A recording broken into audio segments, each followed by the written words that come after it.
Hello दोस्तों, कैसे हैं आप सब। उम्मीद करता हूँ सब अच्छे होंगे और आपकी पढ़ाई है वो निरंतर रूप से चल रही होगी। आज की क्लास में हम आपको फर्टिलाइजेशन यानी कि निषेचन के बारे में अध्ययन करेंगे। तो हम क्रमागत रूप से अध्ययन कर रहे हैं। जैसे कि हमने सबसे पहले पढ़ा था नर मादा प्रजनन तंत्र, उसके बाद में हमने पढ़ी युग्मक जनन और अब हम पढ़ रहे हैं निषेचन। तो सबसे पहले हम बात करते हैं निषेचन होता क्या है। तो निषेचन क्या होता है, हमने पीछे पढ़ा था कि नर के अंदर शुक्राणु का निर्माण होता है और मादा के अंदर अंडाणु का निर्माण होता है। ये नर युग्मक है और ये मादा युग्मक है। तो मनुष्य के अंदर है वो इन दोनों युग्मकों का संलयन होना,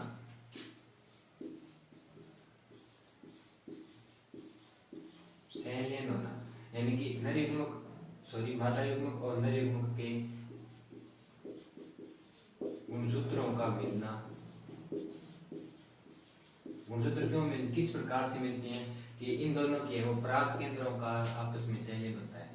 पराग केंद्र इनका संलयन होने के परिणाम स्वरूप गुणसूत्र मिलते हैं और परिणाम स्वरूप है वो युग्मनज का निर्माण होता है। यानी कि युग्मनज का निर्माण जिस प्रक्रिया के अंतर्गत होता है उसी को फर्टिलाइजेशन या निषेचन कहा जाता है। तो निषेचन के लिए सबसे पहले हमने देखा कि गुणसूत्रों का संलयन होगा। तो इसके में दो कंडीशन होती है। पहली एक होती है कैरियोगेमी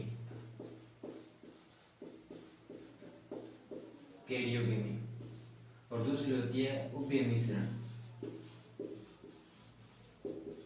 इस उभय मिश्रण को एम्फीमिक्सिस कहा जाता है। आप कहेंगे इसको इंग्लिश में बता दिया, इसको हिंदी में बता दिया। उभय मिश्रण को एम्फीमिक्सिस कहा जाता है। तो कैरियोगेमी के अंतर्गत तो क्या होगा, कैरियो मतलब केंद्रक। तो कैरियोगेमी में वो इनके केंद्रकों का संलयन होगा। सबसे पहले केंद्रक मिलेंगे और उसके बाद उभय मिश्रण मतलब मिलना, उभय मतलब दोनों का। तो उसके बाद दोनों के वो जो द्रव्य होता है, केंद्र द्रव्य या इनके अंतर्गत कोशिका द्रव्य होता है, उनका संलयन परिणाम स्वरूप गुणसूत्रों का संलयन होता है। उनका मिलना वो एम्फीमिक्सिस या उभय मिश्रण कहा जाता है। एम्फीमिक्सिस तो दो प्रकार होंगे, दो या एक प्रकार से दो की यही होगी, कैरियोगेमी और एम्फीमिक्सिस। नेक्स्ट हम बात करते हैं निषेचन वो कितने प्रकार का होता है। यहीं पर हम बात कर लेते हैं, डिस्कस कर लेते हैं प्रकार की। तो निषेचन है वो दो प्रकार का होता है, बाह्य निषेचन और आंतरिक निषेचन। बाह्य और आंतरिक नाम से स्पष्ट है, बाह्य मतलब बाहर, आंतरिक मतलब अंदर। तो बाह्य निषेचन जैसे कि वह शरीर जो मादा के शरीर से वो बाहर होता है, वह निषेचन जो मादा के शरीर से बाहर होता है। जैसे कि मादा के शरीर के अलावा किसी अन्य माध्यम, और यह अन्य माध्यम वो अधिकांशतः जल या वाटर होता है। यानी कि जब निषेचन है वो मादा के शरीर से बाहर किसी जलीय माध्यम में हो तो उसको बाह्य निषेचन कहा जाता है। जैसे कि मछली है वो बाह्य निषेचन का उदाहरण है, मछली। और आंतरिक निषेचन यानी कि मादा के शरीर के अंदर निषेचन होता है, यानी कि जो पराग केंद्र गुणसूत्रों का संलयन होता है, अंडाणु और शुक्राणु मिलते हैं और मादा शरीर के अंदर होता है निषेचन, तो उसको आंतरिक निषेचन कहा जाता है। आंतरिक निषेचन तीनों प्रकार में होता है, एविज, पक्षी, अंड शिशु प्रजनक और शिशु प्रजनक मनुष्य और जितने भी स्तनधारी अंड शिशु में कंगारू आ गया, एविज में सभी पक्षी आ गए। तो निषेचन है वो दो प्रकार का होता है, बाह्य निषेचन और आंतरिक निषेचन। नेक्स्ट हम बात करते हैं निषेचन की प्रमुख क्रिया विधि कौन सी होती है, यानी कि कितने चरणों में होता है निषेचन के चरण। तो हम इनका बारी से क्रमागत रूप से अध्ययन करेंगे निषेचन के चरणों का। तो निषेचन की क्रिया विधि के अंतर्गत निषेचन के प्रमुख पदों के बारे में अध्ययन करेंगे। तो पदों में सबसे पहला आता है शुक्राणु का अंडाणु तक स्थानांतरण, अंडाणु तक ट्रांसफर या स्थानांतरण। तो एक बात तो स्पष्ट है कि शुक्राणु है वो अंडाणु तक गति करके जाता है, यानी कि जो मादा युग्मक होता है वह एक जगह स्थिर रहता है और नर युग्मक है उसके पास जाता है। तो सबसे पहला चरण यही होता है। क्या होता है कि जो वीर्य सेचन होता है, वीर्य सेचन क्या होता है, इंसेमिनेशन पूछ लिया जाता है बहुत बार, 1 नंबर में 2 नंबर में भी बसा। तो नर द्वारा मादा की योनि में पेनिस के माध्यम से वेजाइना में स्पर्म का स्थानांतरण है वो वीर्य सेचन कहलाता है, जो शीशन के द्वारा किया जाता है, शीशन के माध्यम से नर द्वारा किया जाता है। तो वेजाइना में स्थानांतरण होता है स्पर्म का। और उसके बाद क्या होता है कि पीछे हमने पढ़ा था प्रोस्टाग्लैंडिस। प्रोस्टाग्लैंडिस यह गर्भाशय में तरंगीय गति उत्पन्न करता है और क्रमानुगुणन गति द्वारा जो एक संकलन में वीर्य सेचन में एक संकलन में 400 मिलियन स्पर्म है वो त्याग दिए जाते हैं, यानी कि स्थानांतरित किए जाते हैं। 400 मिलियन एक बहुत बड़ी संख्या होती है और इन 400 मिलियन में से केवल 100 शुक्राणु है वो जीवित रह पाते हैं। ओनली 100 ही है वो लाइव कर पाते हैं। क्यों? क्योंकि जो वेजाइना होती है उसका अम्लीय माध्यम होता है, उसके कारण से 20 शुक्राणु है वो मर जाते हैं। केवल 100 शुक्राणु, बहुत कम संख्या, 400 मिलियन और कहाँ 100, तो वो शुक्राणु बाकी शुक्राणु मर जाती हैं और इतने शुक्राणु को एवरेज रहते हैं। इनको पोषण की मात्रा ज़्यादा मात्रा में मिलती है। तो यह बात होगी। और ये जो 100 शुक्राणु होते हैं वो प्रोस्टाग्लैंडिस द्वारा तरंगीय गति उत्पन्न करते हैं गर्भाशय में। परिणाम स्वरूप वो योनि के आगे, वेजाइना से आगे होते हुए अंडवाहिनी तक स्थानांतरण होते हैं, यानी कि यहाँ से शुक्राणु स्थानांतरित हुए और यहाँ आएंगे एम्पुला भाग में, अंडवाहिनी के एम्पुला भाग में वो शुक्राणु गर्भाशय की दीवारों द्वारा तरंगीय गति प्रोस्टाग्लैंडिस के कारण उत्पन्न होती है। परिणाम स्वरूप है वो यहाँ तक पहुँचते हैं और निषेचन की क्रिया में भाग लेते हैं। तो यह पहला चरण है, अंडाणु तक शुक्राणु का स्थानांतरण, यानी कि स्पर्म गो टू ओवम। ठीक है, यह पहला चरण है। अब पढ़ते हैं कि दूसरा चरण क्या होता है। दूसरे चरण से पहले एक क्रिया होती है, क्या होती है कि जो अंडाणु होते हैं ना उनकी सतह पर एक फर्टिलाइजिंग पदार्थ पाया जाता है।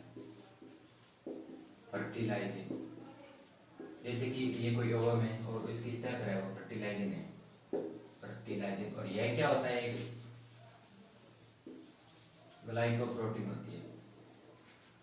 सेम यही कंडीशन है वो स्पर्म में भी पाई जाती है, परंतु वहां पर एंटी फर्टिलाइजिंग पाई जाती है, यानी कि इस फर्टिलाइजिंग के विपरीत एंटी फर्टिलाइजिंग पाई जाती है। यह एक लिपोप्रोटीन है, यानी कि एक विशेष जाति के अंडाणु द्वारा फर्टिलाइजिंग और एंटी फर्टिलाइजिंग क्रिया की पहचान करते हुए, यानी कि वो मैच हो रहा है या नहीं, कि एक विशेष स्पर्म ओवम द्वारा विशेष स्पर्म को आकर्षित किया जाता है और उसको फर्टिलाइजिंग एंटी फर्टिलाइजिंग क्रिया कहा जाता है। यह बहुत बार पूछा जा सकता है। पिछली बार जब मैं 12th में था तो यह पूछा गया था, फर्टिलाइजिंग एंटी फर्टिलाइजिंग सिद्धांत क्या है, तो यह पूछा जाता है। और कि विशेष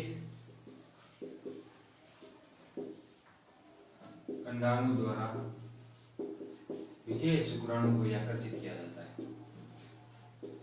ठीक है, और इसी बीच एक क्रिया और होती है कि जो ओवम होते हैं वो वेजाइना से होते हुए आगे जाते हैं, यहाँ तक पहुँचते हैं। ये अभी एम्पुला भाग में पहुँचते नहीं है, यहाँ तक पहुँचते हैं। तो क्या होता है कि इनका योग्यतार्जन होता है। योग्यतार्जन का मतलब क्या है कि यह जो स्पर्म है, यह स्पर्म है वो ओवम को भेदन करने के लिए परिपक्व है। मतलब कि यह जो स्पर्म होता है वह परिपक्व हो गया और यह अंडाणु का निषेचन करने में फुलफिल हो सकता है, यानी कि यह निषेचन करने में संभव है। तो उसी को योग्यतार्जन कहा जाता है। वहाँ पर वह कुछ मात्रा में पोषण प्राप्त करता है और कुछ ऊर्जा प्रदान करता है यह स्पर्म, तो उसी को योग्यतार्जन कहा जाता है। और मनुष्य के अंदर योग्यतार्जन है वो निषेचन से 5 से 6 दिन बाद ट्यूब में, यानी कि अंडवाहिनी में ही संपन्न होता है योग्यतार्जन। तो अब हम पढ़ते हैं दूसरा पद। दूसरा पद होता है अब यहाँ तक आ गए तो बाद में क्या होगा, यहाँ पर इनका प्रवेश होगा, यानी कि ओवम में प्रवेश। ओवम में प्रवेश किस प्रकार से, हमने पीछे पढ़ा था कि जो एक ओवम होता है उसके 2 स्तर होते हैं। बाहरी स्तर होता है कोरोना रेडिएटा और आंतरिक स्तर होता है जोना पेल्यूसिटा। तो कोरोना रेडिएटा बाहरी स्तर होता है, जोना पेल्यूसिटा आंतरिक स्तर होता है। तो जो स्पर्म होता है उसका जो शीर्ष भाग होता है एक्रोसोम।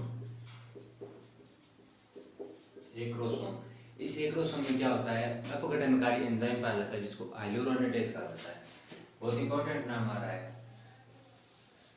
हाइलुरोनिडेज। इस हाइलुरोनिडेज क्या कार्य करता है, जो बाहर का स्तर होता है कोरोना रेडिएटा, उस स्तर को है वो तोड़ देता है, एक प्रकार से उस स्तर को गलित कर देता है।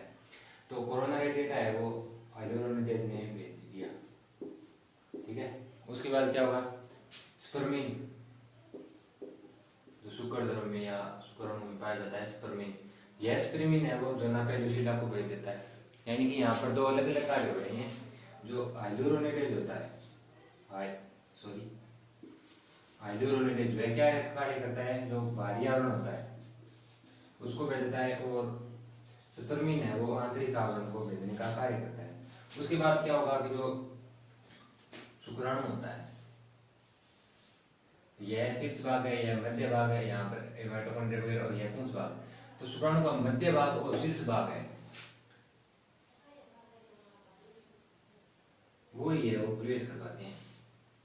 यानी कि ओवम के अंदर है वो मध्य भाग और शीर्ष भाग दो ही प्रवेश कर जाती हैं, पुच्छीय भाग है वो बाहर ही रह जाता है जब अंडाणु में प्रवेश होता है, ठीक है। यहाँ तक प्रवेश की क्रिया हो गई, यानी कि हाइलुरोनिडेज के द्वारा कोरोना रेडिएटा का हो गया वो अपघटन, और जोना पेलुसिडा का अपघटन है वो स्पर्मिन के द्वारा हो गया। तो यह होता है दूसरा पद जिसमें अंडाणु में शुक्राणु है वो प्रवेश करता है। सो स्टूडेंट्स, अब दो क्रियाएं, दो पद तो संपन्न हो गए, यानी कि जो शुक्राणु था उसने प्रवेश कर लिया अंडाणु में, ठीक है। उसके बाद क्या होता है कि जो अंडाणु होता है उसमें कुछ महत्वपूर्ण परिवर्तन होता है, उनको कहते हैं वलकुटीय क्रियाएं या वलकुटीय क्रियाएं, जो अंडे में संपन्न होती है। तो यह कौन कौन सी क्रियाएं होती है उनके बारे में देखते हैं। तो पहला तो क्या होता है कि जो वहाँ पर प्रवेश करता है ना, ये बाहरी आवरण, उसको तोड़कर प्रवेश करता है, तो वहाँ पर एक निषेचन शंकु बनता है, निषेचन शंकु।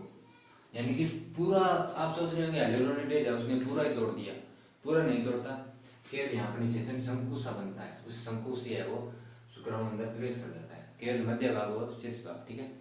तो निषेचन शंकु का निर्माण होगा, पहला पॉइंट। दूसरा हो गया, अब प्रवेश कर गए तो वापस से है वो कोर्टिकल कणिकाएं या पतली झिल्लीनुमा संरचना का निर्माण कर लेती है, उसको कहा जाता है निषेचन झिल्ली। 2 नंबर हो गया निषेचन झिल्ली का निर्माण, निषेचन झिल्ली। अब यहाँ पर एक महत्वपूर्ण 2 नंबर में 2 अंक में अधिकांश तक पूछा जा सकता है कि निषेचन झिल्ली होती है उसका क्या कार्य है, आपको याद आ रहा है निषेचन झिल्ली? तो क्या होता है मैं बता देता हूँ। निषेचन झिल्ली है वो क्या करती है कि आपने है तो नोटिस किया होगा कि एक शुक्राणु में है, एक अंडाणु में है वो एक ही स्पर्म प्रवेश करता है, तो यह निषेचन झिल्ली है वो इसी कार्य को करती है। यानी कि 2 स्पर्म प्रवेश न कर जाए, किसी भी स्थिति में 2 स्पर्म प्रवेश करें तो निषेचन झिल्ली है वो उसकी कमी होगी। तो अगर यह कहीं से टूट जाती है तो 2 स्पर्म प्रवेश कर जाते हैं, परिणाम स्वरूप जुड़वां बच्चे होते हैं, ठीक है। तो इसका कार्य होता है, एक नाम होता है मोनोस्पर्मी अवस्था, में बता देता हूँ आपको। मोनोस्पर्मी, यह मोनोस्पर्मी अवस्था क्या होती है, यानी कि एक अंडाणु में वो एक ही शुक्राणु प्रवेश करता है, उसी को मोनोस्पर्मी अवस्था कहा जाता है। मनुष्य है वो मोनोस्पर्मी अवस्था युक्त जीव है, ठीक है। तो 2 हो गए। तीसरा हो गया, प्रवेश करने के पश्चात अंडे का है वो विभव बढ़ जाता है, विभव है वो 10 माइक्रोवोल्ट हो जाता है, बढ़कर 10 माइक्रोवोल्ट हो जाता है, ठीक है। और चौथा है, प्रवेश करने के पश्चात प्रोटीन संश्लेषण की दर, उपापचय दर, श्वसन दर, यानी कि प्रोटीन संश्लेषण और श्वसन दर और उपापचय दर, इन क्रियाओं का मान है वो बढ़ जाता है, यानी कि इनका परिणाम तो बढ़ना आवश्यक रूप से ही बढ़ेगी, ठीक है। चौथा है, सॉरी 5वां, कोशिका द्रव्य, कोशिका द्रव्य की मात्रा में वृद्धि हो जाती है, उनकी कोशिका द्रव्य की मात्रा में वृद्धि होगी। और छठा है, अंडे की झिल्ली, यानी कि जो अंडे की झिल्ली होती है वह उसकी पारगम्यता बढ़ जाती है, पारगम्यता। तो ये कुछ महत्वपूर्ण वलकुटीय क्रियाएं होती थी जो शुक्राणु के प्रवेश करने के पश्चात अंडे में वो कुछ परिवर्तन दिखाई देते हैं। ये कुछ निम्न प्रकार से थे। गाइस 3 पदों के बाद हमारा चौथा पद आता है, वो है पराग केंद्रों का संलयन, जिसके बारे में हमने शुरू में थोड़ा पढ़ा था, कैरियोगेमी और एंटीमिक्सिस। तो पराग केंद्रों का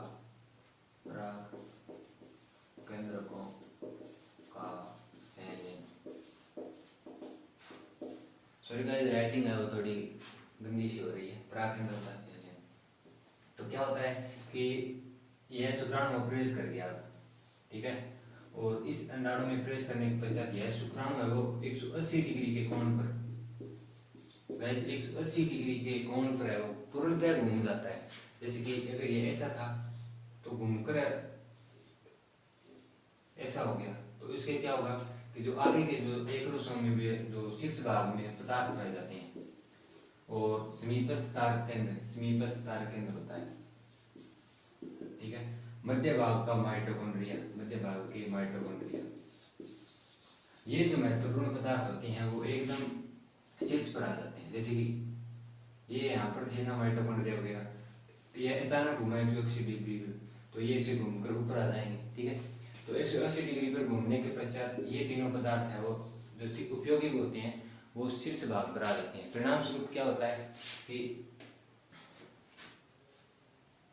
मादा युग्मक का केंद्र प्लस नर युग्मक का केंद्र, इन दोनों के केंद्रकों का आपस में संलयन होता है, यानी कि कैरियोगेमी अवस्था आती है, ठीक है। कैरियोगेमी अवस्था प्लस में इनके गुणसूत्रों का भी आपस में संलयन होता है, एंटीमिक्सिस अवस्था आती है, ठीक है। यानी कि इन दोनों अवस्थाओं के परिणाम स्वरूप है वो तर्कुतंतु बनने प्रारंभ हो जाते हैं, और तर्कुतंतु बनने के साथ ही युग्मनज है वो संपूर्ण हो जाता है। यानी कि तर्कुतंतु बनने में तथा द्विगुणित संरचना, यानी कि युग्मनज है वो द्विगुणित होता है, द्विगुणित युग्मनज का निर्माण होता है। यानी कि अगुणित युग्मक नर व मादा से द्विगुणित युग्मनज का निर्माण होता है। तो यह युग्मनज होता है वो एक कोशिकीय द्विगुणित जीवन की प्रारंभिक संरचना मानी जाती है। एक कोशिकीय द्विगुणित जीवन की प्रारंभिक संरचना है वो युग्मनज को माना जाता है, जायगोट को माना जाता है। और इस जायगोट में विदलन के परिणाम स्वरूप भ्रूण बनता है,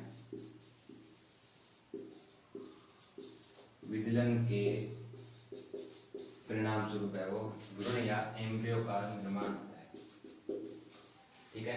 तो गाइस इस प्रकार से 4 पदों में संपन्न होता है। पहला तो होता है प्रवेश करना, यानी कि शुक्राणु का मादा की योनि में प्रवेश करना, ठीक है। उसके बाद अंडाणु में प्रवेश करना उसका, उसके बाद होता है वो वल्कुटीय क्रियाएं, और लास्ट में आता है ये पराग केंद्रों का संलयन, जिसके परिणाम स्वरूप युग्मनज बनता है, और द्विगुणित युग्मनज में विदलन के परिणाम स्वरूप भ्रूण का निर्माण होता है। तो इस प्रकार से निषेचन की क्रिया है वो कई पदों में संपन्न होती है, और द्विगुणित जीवन की है उसको एक आवश्यक क्रिया विधि कहें या आवश्यक कोई कंडीशन कहें वो माना जाता है, जिसके बिना जीवन की हम कल्पना भी नहीं कर सकते। हमारा नेक्स्ट टॉपिक है निषेचन का महत्व, यानी कि फर्टिलाइजेशन है उसका जीवन में क्या महत्व होता है। तो फर्टिलाइजेशन या निषेचन होता है वह लैंगिक जनन की एक बहुत आवश्यक घटना होती है। पहला तो ये हो गया लैंगिक जनन की आवश्यक घटना, लैंगिक जनन की आवश्यक घटना, ठीक है। और दूसरा हो गया कि इसके दौरान है वो युग्मनज का निर्माण होता है, तो युग्मनज निर्माण में सहायक। तीसरा हो गया इसी के कारण यह वो अंडे का सहक्रिय परिपक्वन होता है, यानी कि निषेचन नहीं होता तो अंडे की परिपक्वन क्यों होता, तो अंडे के परिपक्वन व सहक्रिय में सहायक। चौथा टॉपिक हो गया इस निषेचन के परिणाम स्वरूप युग्मनज बनता है, और युग्मनज से वो भ्रूण का निर्माण होता है, तो भ्रूण निर्माण में भी सहायक। पांचवा हो गया कि इसमें है वो पेरेंट्स के गुण आते हैं, यानी कि नर व मादा दोनों के गुण आते हैं, तो विभिन्नताएं उत्पन्न करने में सहायक। दोनों से आ रहे हैं तो विभिन्नताएं आवश्यक रूप से उत्पन्न होगी, तो विभिन्नताएं उत्पन्न करने में सहायक। उसी के साथ ऐड कर देते हैं विभिन्नताएं उत्पन्न करने में सहायक, और उसके साथ ऐड कर देते हैं संतति का लिंग निर्धारण, संतति का लिंग निर्धारण, और इसी के साथ एक और ऐड कर सकते हैं, एक हो गया विभिन्नताएं उत्पन्न करने में सहायक संतति का लिंग निर्धारण, और एक और कर सकते हैं कि जैव विविधता, जैव विभिन्नता उत्पन्न करने में सहायक। ठीक है, तो इसी प्रकार से निषेचन होता है, वह लैंगिक जनन की एक बहुत आवश्यक घटना होती है। सो गाइस, आपको निषेचन पर यह क्लास कैसी लगी मुझे कमेंट करके जरूर बताएं, और हम मुझसे बताने में कोई गलती हुई है तो वो भी नीचे कमेंट में जरूर लिखें, मैं उसको आवश्यक रूप से सुधारने का प्रयास करूँगा। तो ऐसे ही बायोलॉजी रिलेटेड, और हाँ, मैंने साथ में मोटिवेशन डालना भी शुरू कर दिया है। आपको अच्छा लगे तो सब्सक्राइब आगे शेयर कर दिया करो और लाइक कर दिया करो। तो मिलता हूँ नेक्स्ट वीडियो में, तब तक के लिए bye bye, take care, see you.